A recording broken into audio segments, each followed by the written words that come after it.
Hi, everyone. Hi. Welcome. Good morning. Good morning. We're recording this We're after a night celebrating my birthday. Yes, happy birthday to Natasha. Happy birthday to me. But we're super excited to talk about breastfeeding. So, like Natasha said, we went out for her birthday last night, and the nanny texts me. I'm one martini in at dinner, and she texts me and goes, changed his diaper, he had some water, and now he's in his crib asleep.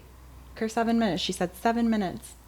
Before we left, I talked to her for 20 minutes. I'm so sorry if he doesn't sleep. You might have to put him in the bed. You might have to lay down with him. You might have to rock. And then she texted me, he's a total angel. I was like, what? It's you.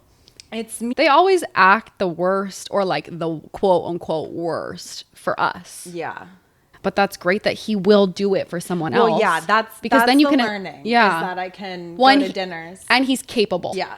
I don't have to stress what's going on with you, especially with breastfeeding, since that's today's topic. Where you at? Leah, my daughter, is 9 months old and she has 2 bottom teeth and she's getting her 4 top teeth right now. And she's doing this thing where she wants to stick her finger in the latch while she's breastfeeding, which both of my kids have done. Why do they want to stick their finger in the latch? Wait, what do you mean in the latch? She literally is latched onto my boob. Oh, and sticks her and finger she wants in? to stick her finger in. I think it's a teething thing. And it is, one, uncomfortable because she's scratching me with her little devil nails. Yeah. And then 2, it's inefficient because that breaks the latch. And then she's like, la, la, la, la, la, la, you know. So anyways, that's what's going on over here. There's so many phases with breastfeeding, and we could be here until 10 years from now if we wanted to talk about all of them, including weaning, breastfeeding toddlers. There's so much to talk about, but what we really want to focus on is what to expect the first 2 weeks. What do you need to know? What should you expect? What's normal? And setting yourself up for success. We are both lactation educators.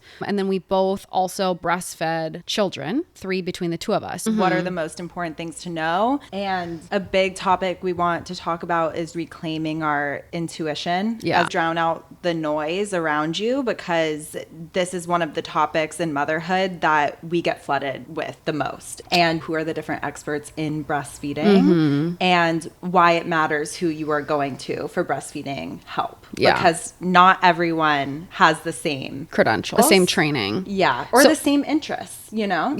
So real quick, before I forget, we're both LECs. That's a lactation education counselor. So that scope of work is education based. The next credential up is IBCLC. That's an internationally board certified lactation consultant. That's who you meet with in the hospital. That's the highest credential that you can get in lactation. You're also going to see CLC. A CLC is a certified lactation counselor. LEC and CLC are both education based. It's really important to know who they are and the background, and that they truly are breastfeeding experts, right? Because, for example, I've had people say, hey, I have all these breastfeeding issues going on. So my pediatrician said, well, why don't you just, in the meantime, supplement with formula while we figure it out?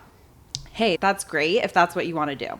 If that's not what you want to do and you want to keep your supply up, then the best person to see would be an IBCLC so that you can get to the root of what is going on and ensure that you are not missing feeds by supplementing. Because the first thing to know about breastfeeding is supply and demand. It's the most basic foundation of what breastfeeding is. Baby demanding from your body is what you will produce, usually, 90% of the time. This might piss some people off, but it's actually very rare clinically to be diagnosed with low milk supply when you have gone through the steps of fixing it and still have low supply. That is rare. I just want to get that out of the way. If you actually have diagnosable low supply issues and you're not skipping feeds or supplementing any of those other things, and you actually have a low supply and you're exclusively breastfeeding, there's a medical diagnosis there. Low milk supply isn't just like, oh, I don't have enough milk. If you're putting your baby on the boob, your body will make more milk. So I'll get into a story real quick. I have a 9-month-old and my son is in preschool. He's 3. And so since she was born, was bringing home what I call the preschool plagues. She was born in August. So this is like December.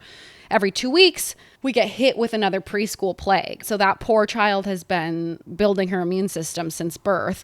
I just remember sitting in her room in the nursery / office / whatever room, because the second kid doesn't really get a nursery. She had been congested. So I knew that she wasn't feeding well, and I didn't get ahead of it. She was super fussy, and I knew that my supply was down.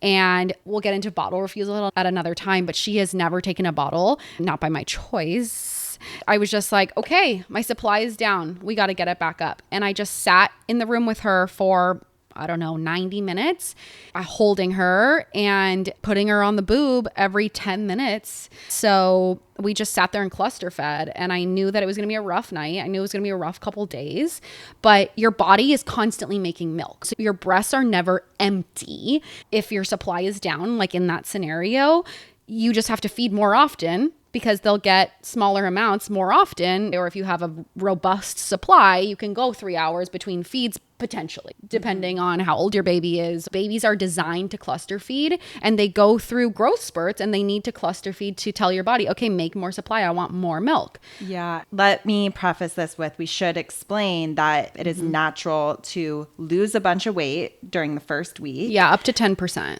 the birth weight. And then baby is expected to hopefully gain it back by the 2-week appointment. So in those 2 weeks, what to expect is you will put baby on your boob as much as possible to get them back to their weight.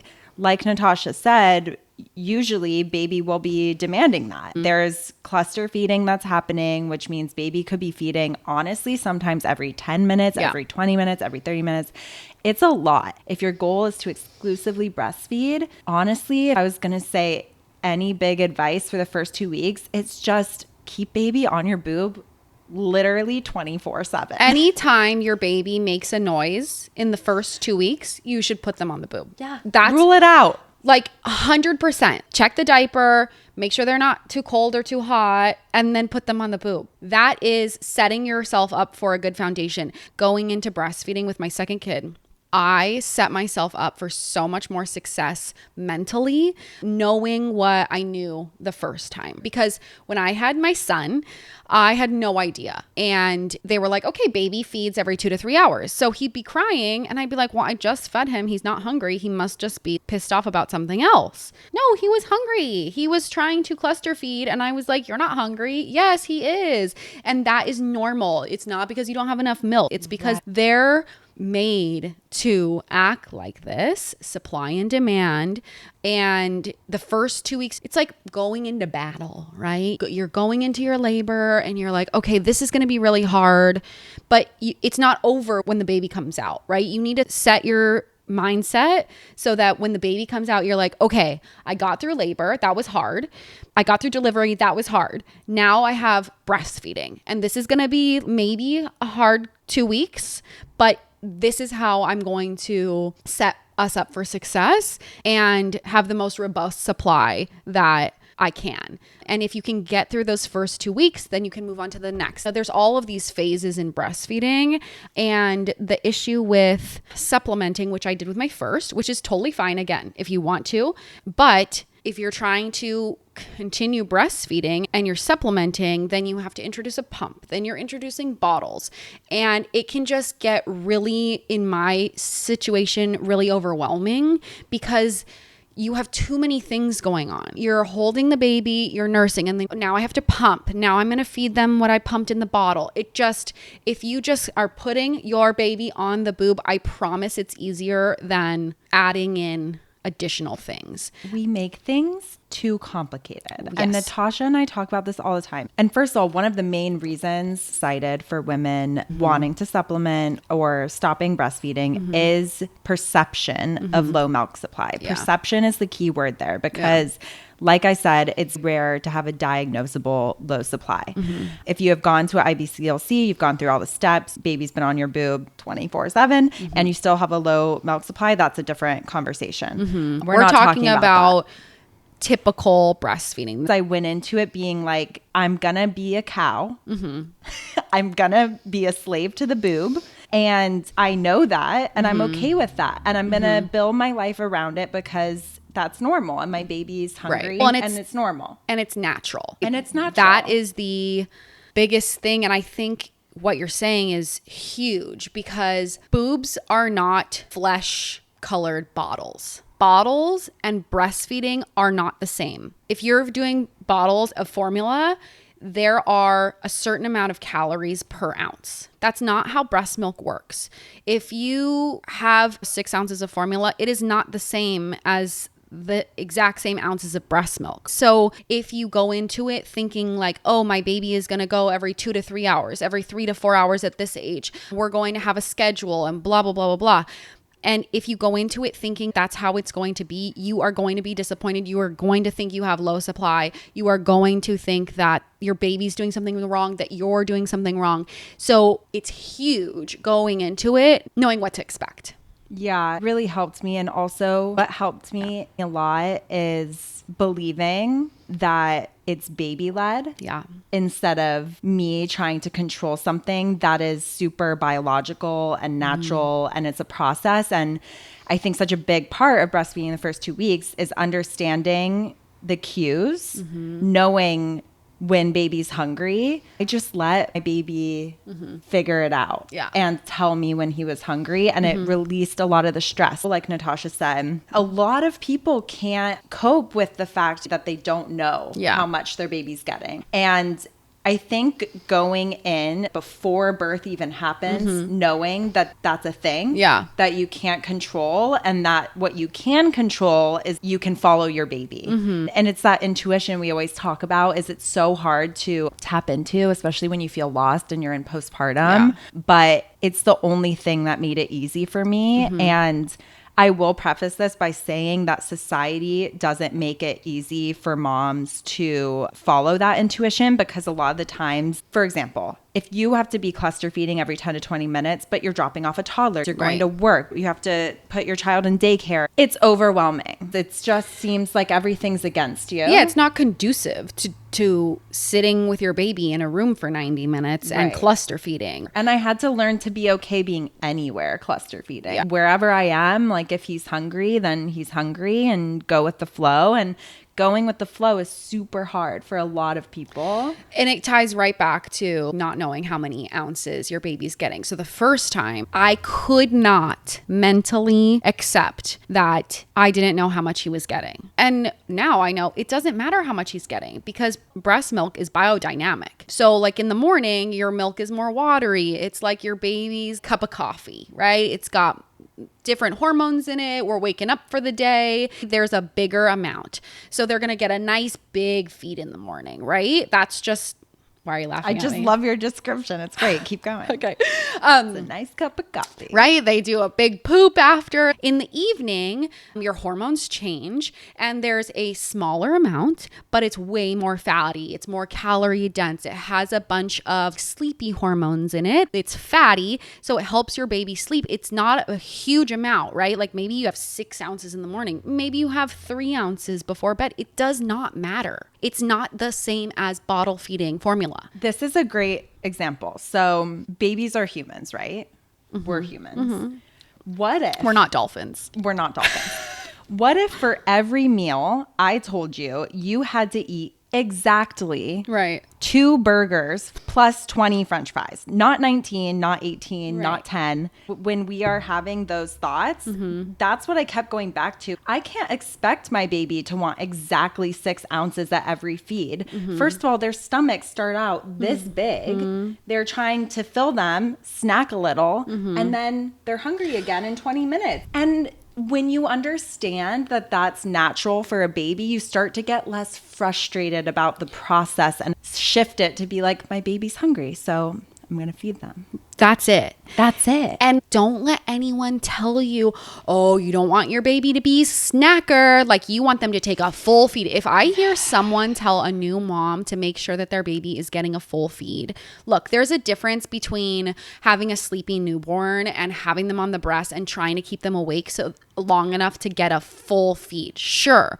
But forcing your baby to nurse for a certain amount of minutes, it's not normal.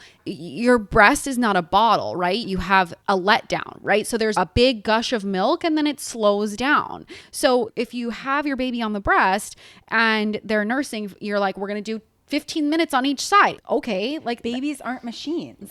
and that doesn't make any sense because No. there could be nothing coming out anymore, or it could just be drops. It's like they got 4 ounces in 5 minutes on one side, and then the other side they were already done. Like, can you imagine we're in a cave, yeah, and we're keeping our children alive, and all of a sudden I'm like, oh, the baby only fed for 10 minutes on this side, gotta make sure it's 16.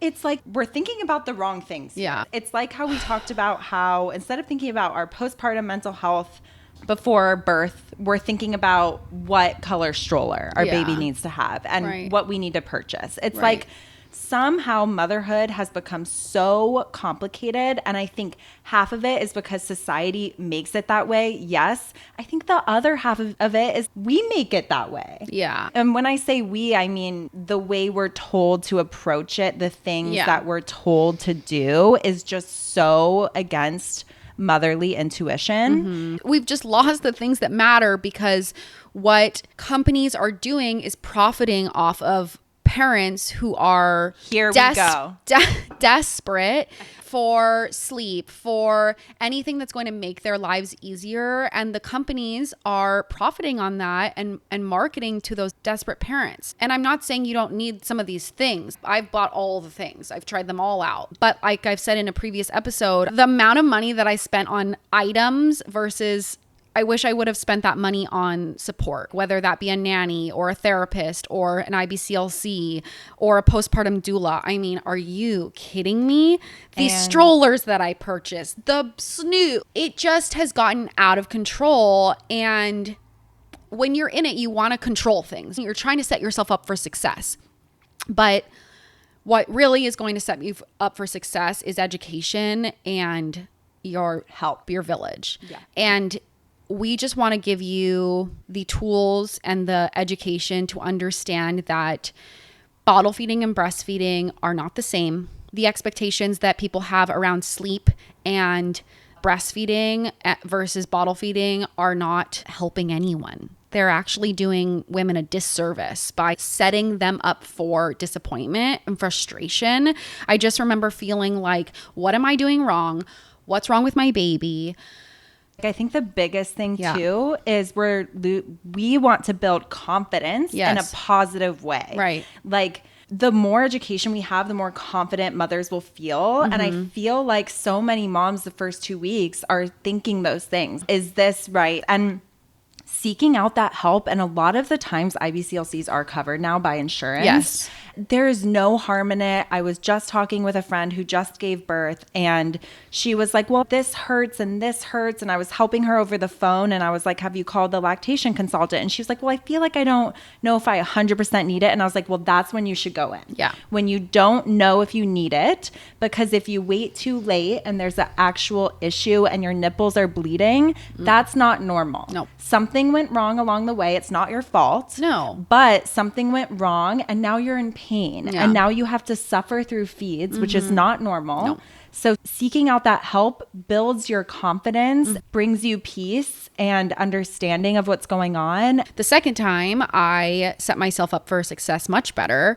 I set up appointments with the lactation consultant right away. And she was like, everything looks great. And I just set up normal checks to come to my house, check on me.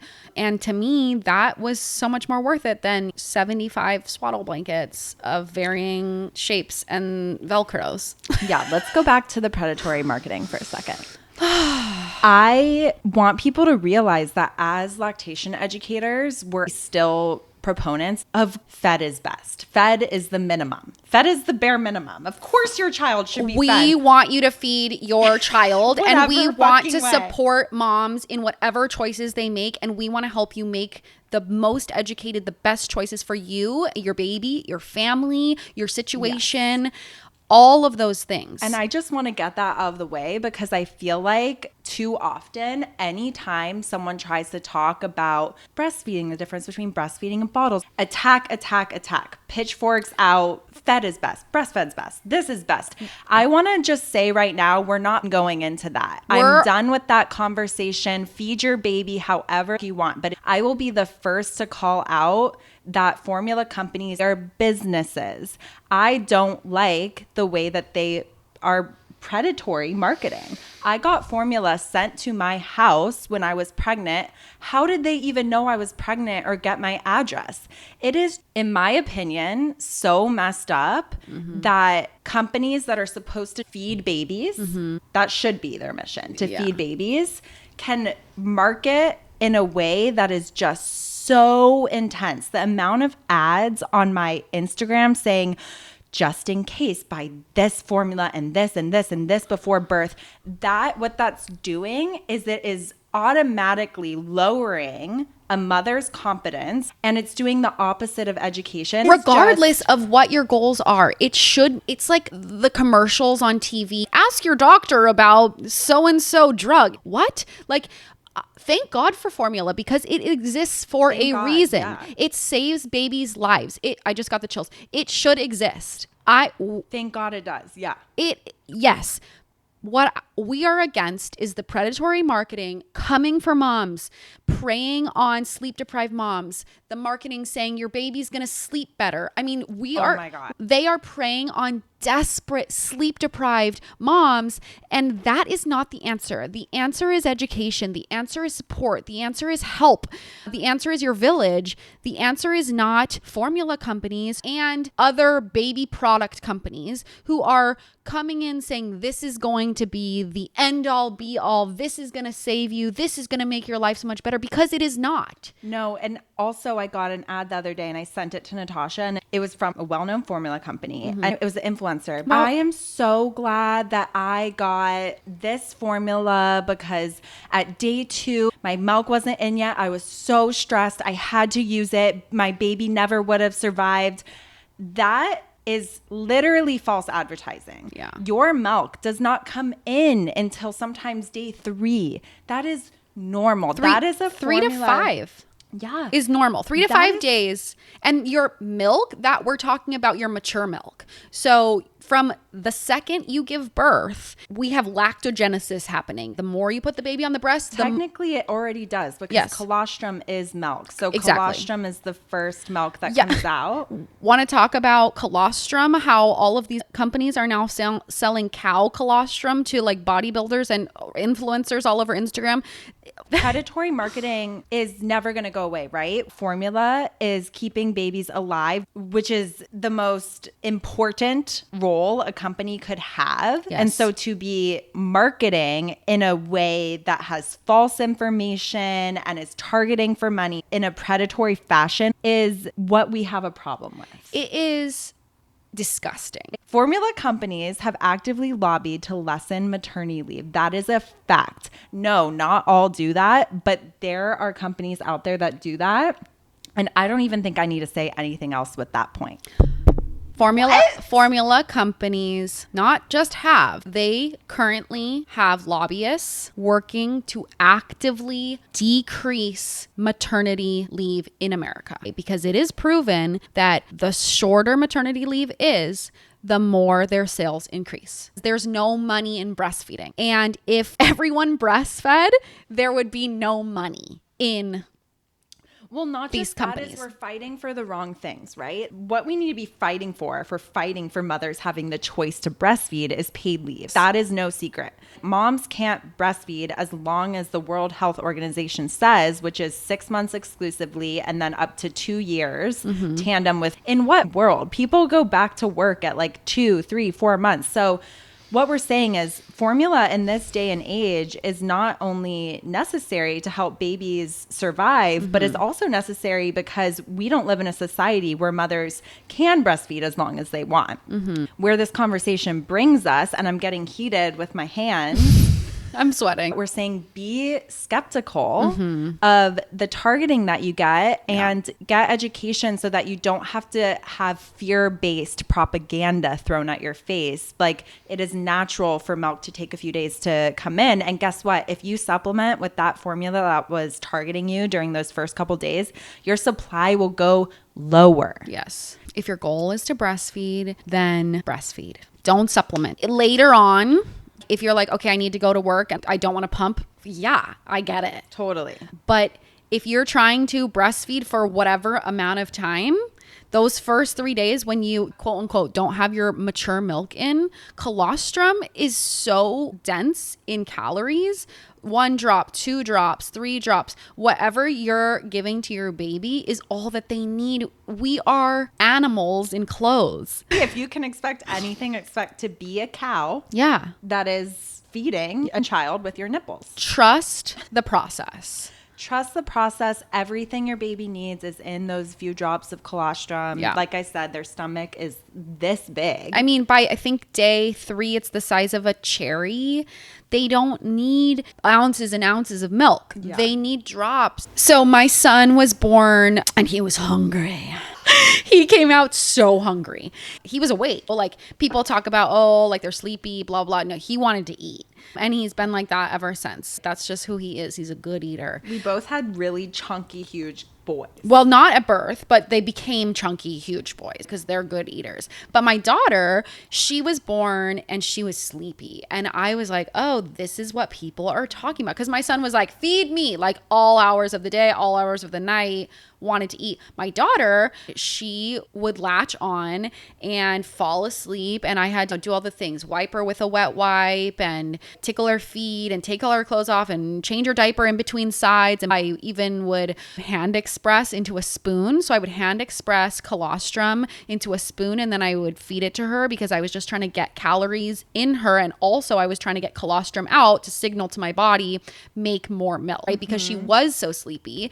And I was one of those people with her who had to set a timer in the day for every 2 hours to feed her and then at night every 3 hours because girlfriend would sleep. And I was like, wow, this is amazing. This is so easy because my son was up all night, wanted to nurse constantly. So those were 2 very different experiences. There's a lot of different ways the first 2 weeks can go is my point. And you don't know what you're going to get. It's temperament, it's whatever. But going into it knowing that it is a lot of work. And going into it knowing that all the things we've spoken about aren't just a day thing. No. They're in the evening too, because we have all these expectations. But what you don't think about is how often you'll be feeding at night. And how the 2 or 3 hour thing is at night too. Going into it expecting that, knowing that could last months. Yeah. Like for me, it lasted months and months. And people will tell you, baby should be sleeping through the night by now. Baby should be doing this. Baby should only wake up twice. Baby should only do this. One of the many perks of breastfeeding for the mom is you don't have to pack anything. You don't have to clean anything. It's just always there. So if you can get through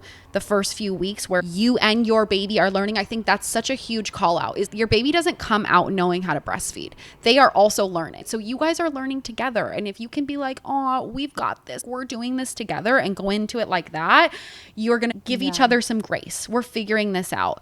I think it's really important when you think of the first 2 weeks, the expectation should be to have no expectations. Baby is learning. This is a really new environment for them. They came from a dark, warm womb where they heard muffled noises and they're rocked constantly. They're fed constantly. They don't have to think about feeding. They don't have to think about pooping or peeing. They're totally comfy, cozy.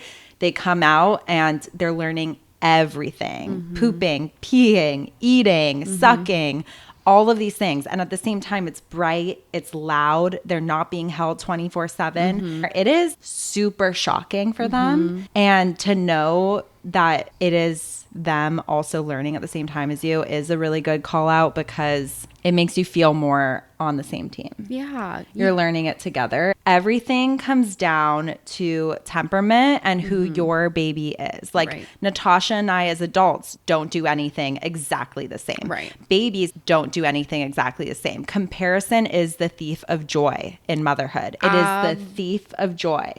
You cannot compare babies. You can talk about generalization. And if you have someone saying, my baby does this, my baby does this, then you can say that's because that's your baby, right? Not mine. 100%. Period. Exclamation point. Stab it, put a fork in it, it's ready. Underline out of that the shit. oven, in bold, italics, all of the things. I have 2 kids and they are so different in so many different ways.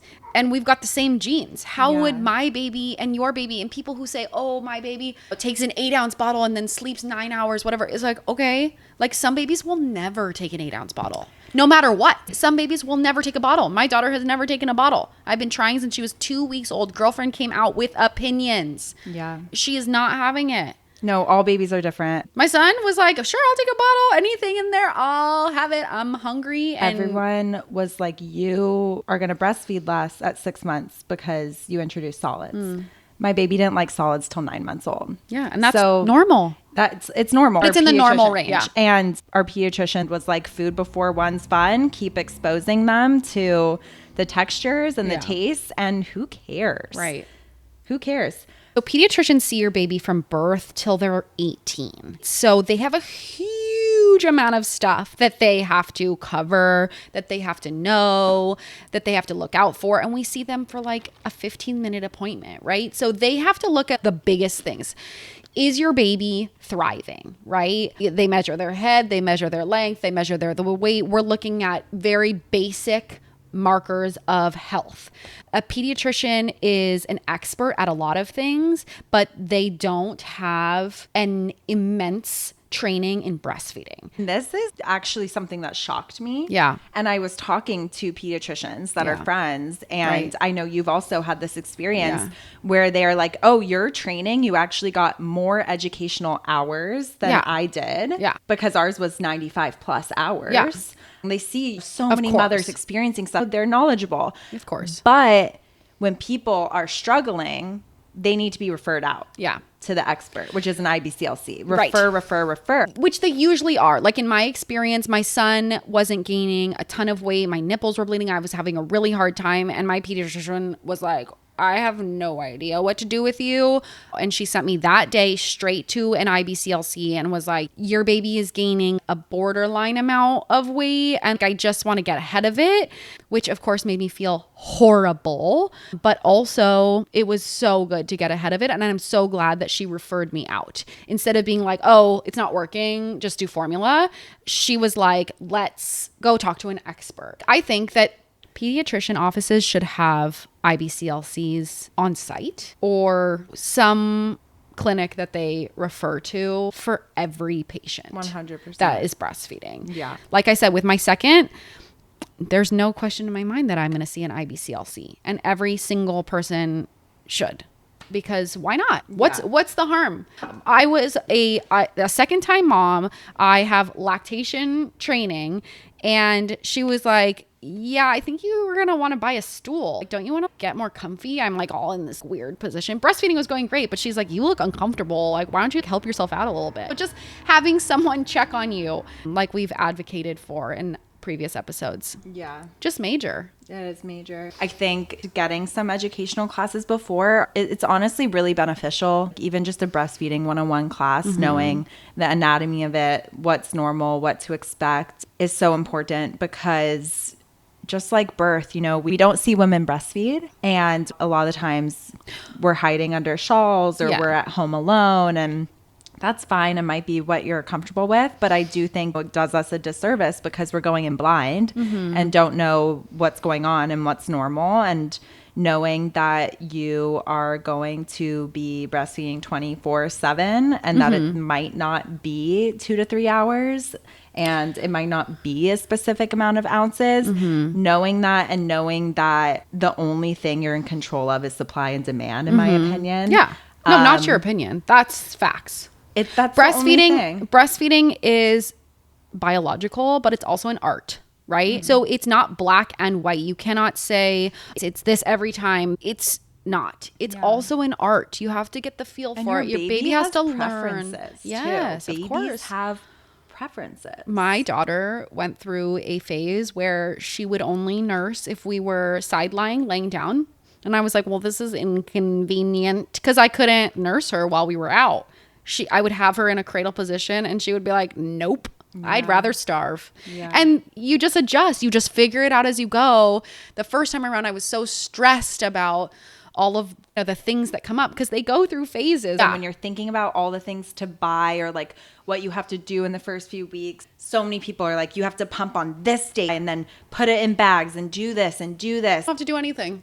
For sure, if you have a plan to go back to work sooner, yes. But if you don't, then I actually say be rid of all the products and things and just establish breastfeeding, because that's what's going to get you to point B the quickest. Is just supply and demand, figuring it out, babies figuring out, and it'll make the first 2 weeks way easier to not involve any of the other gadgets. The first 2 weeks, what you need are your boobs. That's it.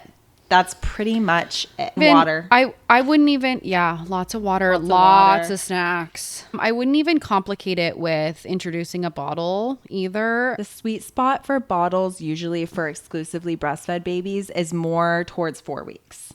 But not after 6. Yeah, it's 4 to 6 weeks. Because after 6, you're getting into the bottle refusal. And we'll talk about that. And before that, you could be getting into bottle preference. So there's like a small window of time. And I do suggest working with the IBCLC to figure out that sweet spot and help you. So that but you're not also do whatever you want.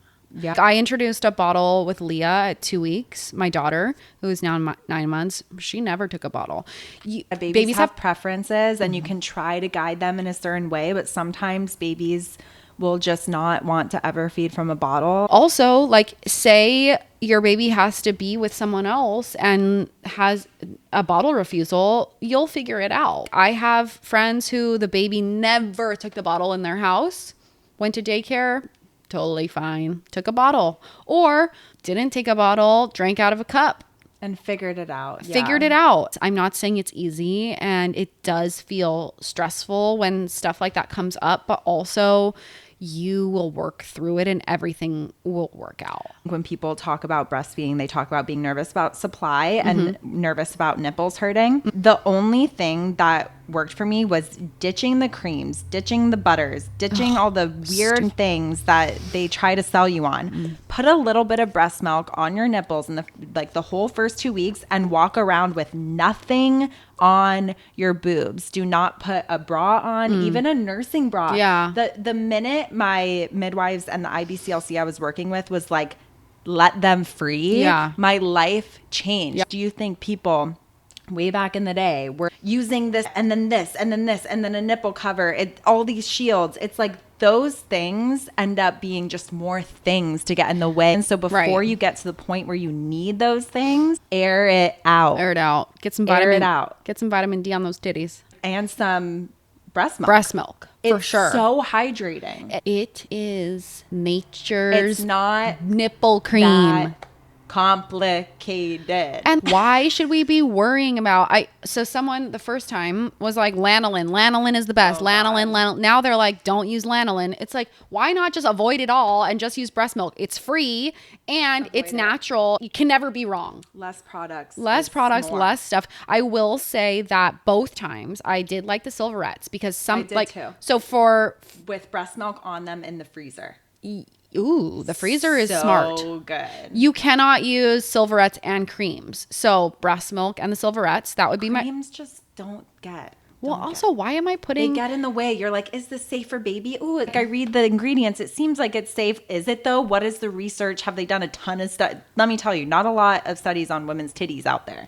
On women in general. No. Like, just use your body stuff. Yeah, 100%. I will say the second time around, I have a newborn. I have to take my son to preschool. So sometimes I can't just be walking around with my tits out, right? Course. So what I'm saying is the solution for me was breast milk, silverettes, a loose fitting nursing bra. You never want a bra that's tight. A loose fitting nursing bra and a nursing bra that has the pads in it so you can't see the silverettes. Like I look like a fembot. Or just show up to the preschool drop-off line with your titties out. Can you imagine? Just a show. There's something like to expect too. Yeah. Like when the milk comes in. it comes in. You are a fountain cow. Yeah. Your breast might be really engorged. There's a lot of edema, a lot of swelling, and Feed. Get it all out. feed. Hand express would be my advice. Like over the sink or like your hawker. Pump. People will pump before the milk is regulated and say, should I pump to get stuff out? Okay, so supply and demand, right? So if you are pumping, you are actually increasing the demand more than what your baby might need. Right. And you could actually create oversupply or just create uncomfortableness. Well, and that's how I got mastitis. So I got mastitis because I was worried about my supply and I pumped myself into an oversupply. And people on Instagram will have you believe that you need this oversupply. You need to feed your freezer. You need to have this stash. And sometimes people need to go somewhere, so we get it. But you don't need a whole new freezer in your garage for I literally weeks. purchased a deep freezer, and my husband to this day is like, why do we have this deep freezer? And I was like, because we're filling it with milk. He was like, for a village? Yeah. Or for us. Right. Like Kelly can't drink all of that. I have like 4 bags of frozen breast milk in my extra freezer. I didn't buy it for breastfeeding. We just have a second one. There's 4 bags in it, an occasion where I might have to leave for a couple hours. Yeah. Well, and it's obviously a different story if you have to go to work, but at the same time, you don't need to feed your freezer. You need to feed your baby, and pumping yourself into oversupply is making you more uncomfortable than you need to be. Your milk will regulate around 6 weeks. At that point, you're probably like, okay, I'm thinking about going to work, or I'm thinking about going out for a few hours. You could start introducing the pump if you want to. I really am not a proponent of the pump unless you need to pump. Yeah. Why? Why make things more difficult? It actually really made things more difficult to me. I really hated pumping. Some people like it and they exclusively pump, and that's a whole nother conversation for another day. I really found it hard, and I found that it messed with my intuition, to be honest. When it came to breastfeeding, it was just like another thing added in the relationship of breastfeeding. It was too much for me. And then you're looking at the ounces. How many ounces did I get? It doesn't matter. If your baby's cues will tell you if they're hungry or not. Yeah. And what matters is input output in the first 2 weeks, right? Yeah. And your pediatrician will tell you that. Are they peeing enough? Are they pooping enough? Are they gaining weight?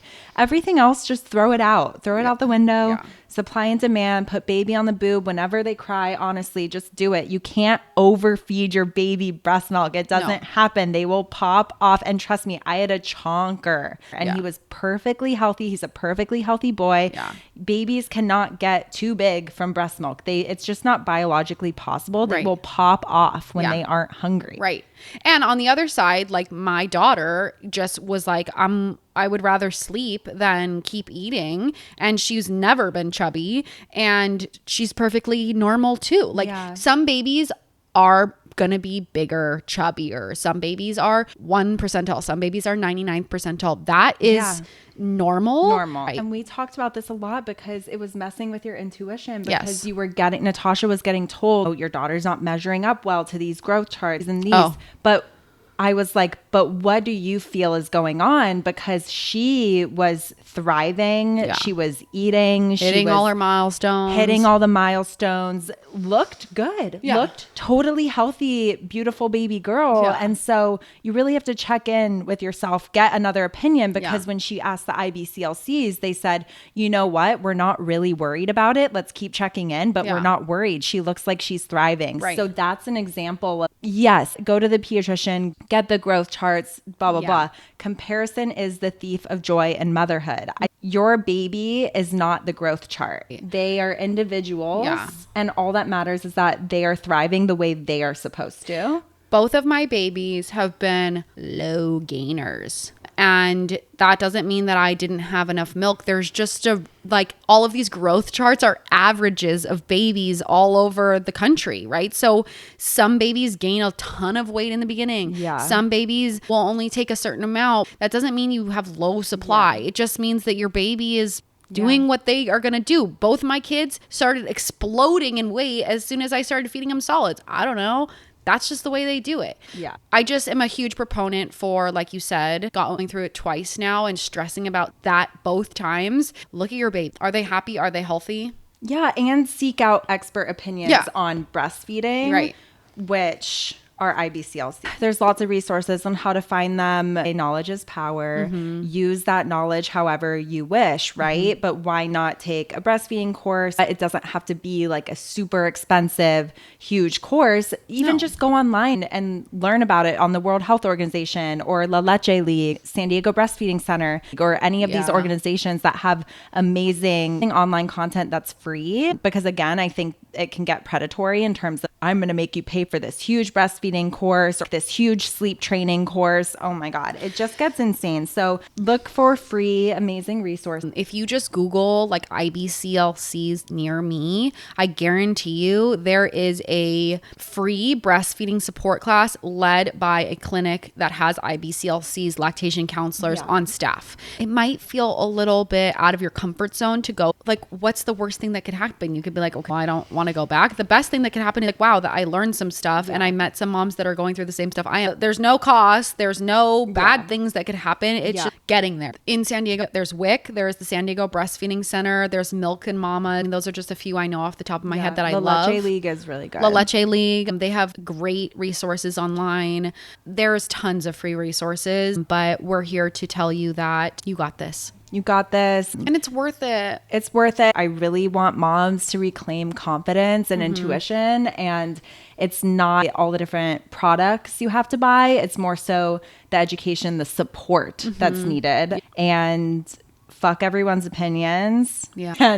And comparison is a thief of joy. All babies are different. Your baby's going to feed differently than other babies. As long as you're paying attention to supply and demand and they're gaining weight and they're thriving and you're getting support, happy, then they're good. Well, going back to that story where my daughter was cluster feeding every 10 minutes, we had a rough couple days and I knew my supply is down. I need to get it back up.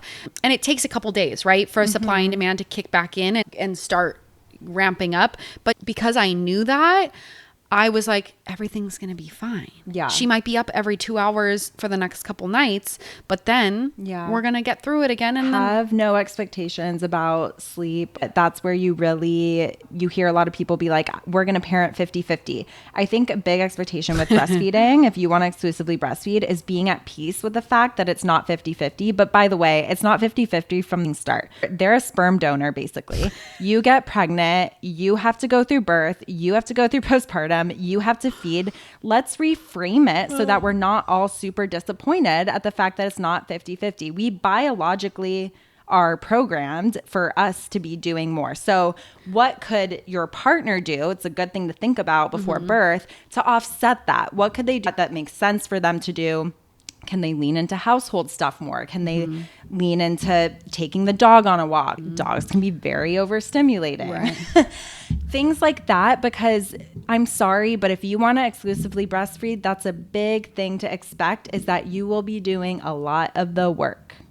Even if you're not exclusively breastfeeding, you are the mom. Your baby wants you. They don't want the dad. I'm sorry. It's never going to be 50-50. Yeah. It's a big thing I had to come to terms with. Like you said, they can take other things off your plate. The partnership can be 50-50 and like the effort into raising the kid can be 50-50. But going into breastfeeding knowing, you know what, this is something that is a really special thing between me and my baby. And it's going to take a lot of effort, a lot of energy, a lot of time. It just takes the pressure off in terms of, well, he's not doing this, so I'm doing this. You can't tit for tat. You can't tit for tat. Or else resentment gets just big. You're just going to be disappointed. Yeah. Have your partner sign up for other things that they can take off your plate. Still do things at night. Like I would breastfeed and then give him to my partner so that he could rock him back to sleep, change diaper. Yeah. You can figure it out. And even if they are giving bottles, even if you're giving bottles, you have to pump. And even if you're doing formula, like the baby wants you. The baby wants the mom a lot of the time. Some babies will go to anybody and take a bottle from anybody, but there are babies that babies want their moms. That's biologically normal. And if you're going into it thinking that it's going to be 50-50 and the baby's going to want the dad as much as they want you, they don't.